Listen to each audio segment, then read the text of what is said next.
Hay más de 1000 pueblos en Tucumán. A 3 personajes por pueblo y a 10 historias por pueblo, yo creo que lo que no le van a faltar son temas y motivos y motivaciones para escribir. Tal vez le falte tiempo porque hay que ponerle mucha dedicación a este trabajo. Vamos a hablar un poco de las crónicas que ustedes escribieron. Voy a empezar por Pedro Noli, aclarándole a la audiencia que no lo invitamos todavía a Miguel Velarde, lo vamos a invitar después, pero empezamos con la gente de la redacción.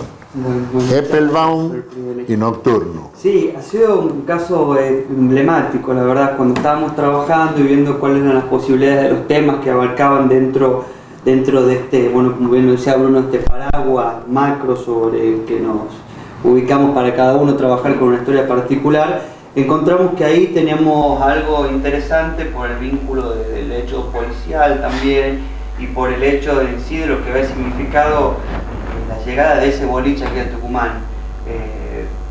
Ha sido un cambio importante. A partir después de esta investigación puedo decir que sí, que había un cambio interesante, digamos, en la noche de Tucumán a partir de la llegada de Nocturno. Después eso derivó... ¿Era un boliche transgresor? Era un boliche transgresor, ¿Venía a quebrar algunas tradiciones en materia de lugares de diversión nocturna de ese? Sin duda, era algo que empezó como el del under, quizás de lo más reservado de alguna de la sociedad tucumana, estaba como ahí y de repente empezó a funcionar y llegaron a salir 1500 personas por noche. Todo eso mezclado era el under con las puertas abiertas, de repente cosas que tenían que ver con la sexualidad, con por ahí homosexuales que en otro lado no tenían lugar para expresarse, de repente estaban bailando ahí en Tucumán con otros tipos de personas que en Tucumán no era nuevo, digamos, uno que era todo nuevo, uno que tiene la suerte de haber estado por ahí en otros países ya más o menos percibe esos cambios, esas modificaciones. También se pasó con la música. Con la llegada de Nocturno llegó la música electrónica acá en Tucumán. Antes no existía. Y después eso generó también con la música, también llegó un tipo de drogas aquí a ese boliche, que eran los famosos éxtasis. Y bueno, todo eso después terminó en una causa policial porque lo encontraron a uno de los jockeys del boliche con 158 pastillas de éxtasis. Se determinó que eran para consumo lo que tenían y que bueno, que tenían que pagar una condena. Luego hace poco la Cámara de Casación Penal determinó que el procedimiento que se había ejecutado para llegar a esa condena no había sido el correcto por haber sucedido unas escuchas ilegales que no, entonces quedaron todos absueltos, pero sin embargo algunos ya habían pasado el tiempo en la cárcel. Más allá del proceso judicial, que es importante, importantísimo entenderlo como dato y como estructura central de esta crónica, a nosotros nos interesaba saber quiénes son este tipo de personas, cómo viven, por qué de repente a alguien se le ocurre hacer un boliche así en Tucumán. ¿Quién es esa persona? ¿Cuáles son sus gustos? ¿Cuáles son sus consecuencias? Bueno, ¿cuál es la verdad de él, su verdad ante esta situación? Y en cuanto al proceso, al trabajo, la verdad que ha sido, como primera crónica que estamos trabajando para la revista, ha sido fantástico empezar de nuevo, agarrar la lapicera, el anotador, seguir con el tiempo que uno lo maneja, el tiempo de la crónica, y no con el cierre de la presión de un diario, la verdad es un trabajo fantástico, hermoso. Bueno, que invitamos, por favor, si se quiere sumar a gente. Como decía Renzo, como decía Bruno recién, es un proyecto abierto. Bueno, Ezequiel, a vos te tocó un personaje de la noche que trabajó honradamente y que está, digamos, por lo menos bien conceptuado como empresario de la movida tucumana. Exactamente, sí, sería otro ámbito, por ahí distinto a lo de Pedro, pero también dentro del circuito bolichero, si se quiere. Lo que hizo Ricardo Farías es significativo. ¿Por qué? Porque tiene que ver con la explosión de un género musical, un género que se volvió popular en los 90, como puede ser la cumbia, y la manera en que eso él lo transformó en un gran negocio, ¿no? Es decir, por un lado la cuestión de la visión empresarial y por otro lado estaba esa cuestión de desmitificar al personaje de la noche, ¿no? Es decir, bueno, tener un boliche es de alguna manera para muchas personas el sueño del pibe, es decir, estar rodeado de fiestas, de mujeres, de diversión, ser el encargado de conducir todo eso es como una aspiración muy grande en muchos sectores, pero bueno, lo que hace este personaje es demostrar todo lo contrario, ¿no? Es decir, y sin contaminarse mucho con los excesos que a veces trae la nocturnidad. Claro, él en principio lo que hace o lo que demuestra Farías es romper con el estereotipo, ¿no? Es decir, si justamente él ha podido mantenerse durante tantos años como un empresario de la noche, se debe a no caer en las tentaciones que la noche le ofrece.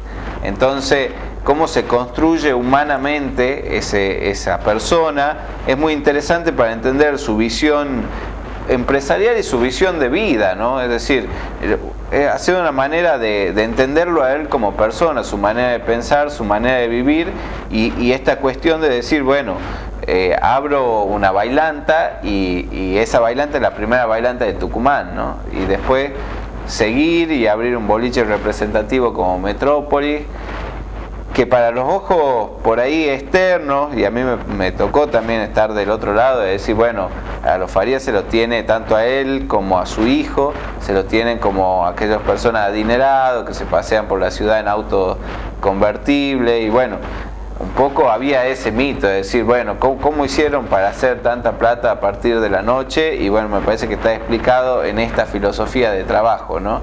En esta manera de ser que por ahí está alejado de todo eso, lo que rodea la noche, que son los excesos, que son todo lo atenuante y las tentaciones.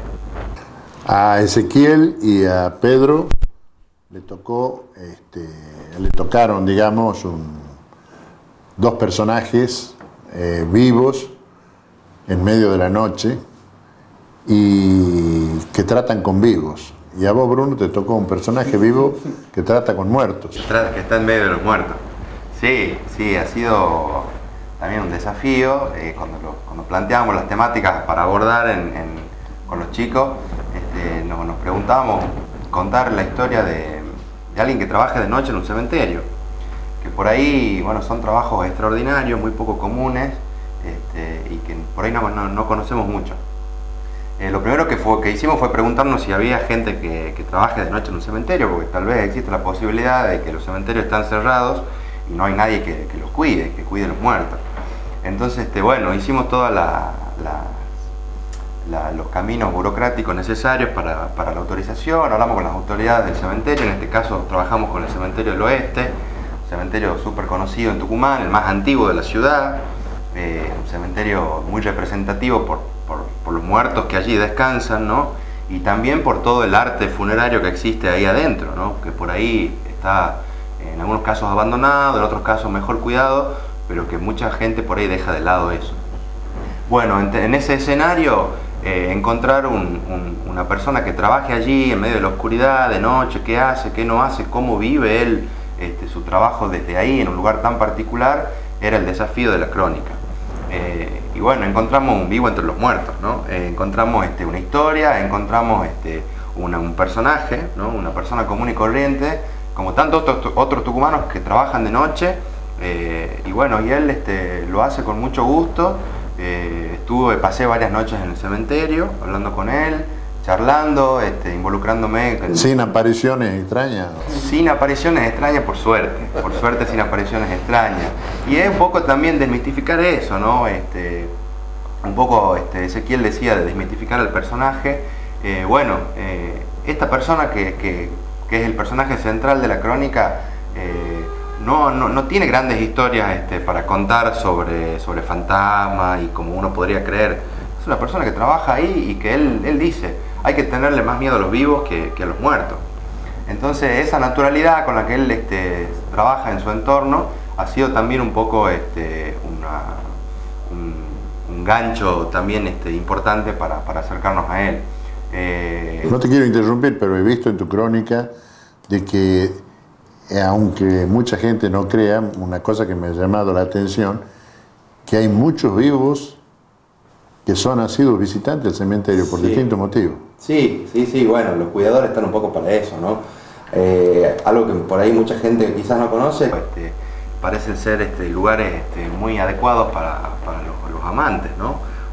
Esta persona cuenta que muchas veces ha tenido que sacar de adentro de los cementerios personas, parejitas que van a descargar su pasión en medio de las tumbas, ¿no? Una cosa muy paradójica, muy extraña, pero que son cosas con las que uno se encuentra cuando aborda una temática, ¿no? Bueno, ni hablar de los actos de vandalismo también, ¿no? Que eso quizás sea lo más representativo, personas que van en busca del bronce de las tumbas, de anillos, de alhajas, ¿no? de los muertos, que aunque suene muy tétrico y muy morboso, hay gente que roba y que hace esas cosas. Bueno, el Sereno un poco cuida, ¿no? El patrimonio del cementerio, el patrimonio de los muertos, de nuestros muertos, y las historias que cuenta, más allá de historias de fantasmas, ¿no? Que eso hay o no hay, sí nos encontramos con esas cosas, ¿no? Bueno, nos tenemos que ir. Yo les pediría en una síntesis muy breve de medio minuto cada uno. Empezamos por Ezequiel. ¿Qué esperan de este lanzamiento? Bueno, estamos muy esperanzados porque para nosotros es la creación de un espacio que esperábamos hace mucho tiempo y que si no lo hacíamos nosotros no iba a estar. Lo sentimos así, lo sentimos como una necesidad de expresión, una necesidad de generar este juego abierto, como hablábamos, de invitar a otras personas también a sumarse a este proyecto de a poco. Y bueno, es muy halagador en ese sentido desde el punto de vista personal y desde el punto de vista de todo el grupo, ¿no? Es decir, bueno, estamos haciendo algo que hasta este momento no se había hecho en Tucumán y estamos... Y ni en todo el norte, ¿no? Ni en todo el norte. Porque hay un solo proyecto en Argentina, he visto. Sí, revistas como esta está Anfibia a nivel nacional, que es una revista de muy buena calidad, y bueno, y estamos nosotros empezando. También de muy buena calidad. De muy buena calidad. Bruno, tu expectativa. Bueno, las expectativas son poco ofrecerle al lector historias contadas de maneras diferentes, en un entorno cargado de noticias efímeras que mueren con el día, ofrecerle al lector historias que no mueran con el día, sino que vivan, que tengan una continuidad, que se puedan leer en cualquier momento y que sirva no solo para entretenerse, sino también para conocernos un poco más como tucumanos, como provincia, como sujetos dentro de una región que es el norte argentino.